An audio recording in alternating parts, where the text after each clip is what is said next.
In this video, I'll be showing you a real-world comparison to see why Perplexity might actually be better than ChatGPT for your daily tasks. I'm starting on a Reddit thread where a user is asking for honest opinions on Perplexity versus ChatGPT. The main question focuses on whether Perplexity's focus on research and fact-checking gives it a competitive edge over ChatGPT's creative writing and logic capabilities.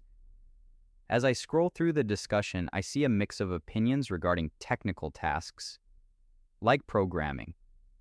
One user points out that Perplexity is excellent for architectural planning because it allows you to switch between different high-end models like Claude and GPT-4, giving you the best of both worlds before moving your code into an editor.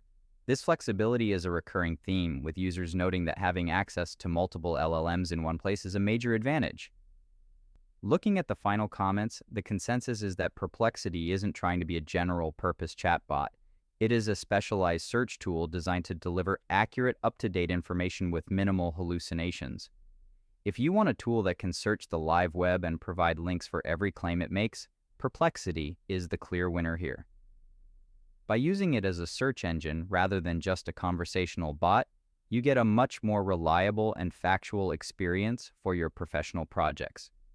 If you found this walkthrough helpful, please consider liking the video and subscribing for more quick tips and tutorials.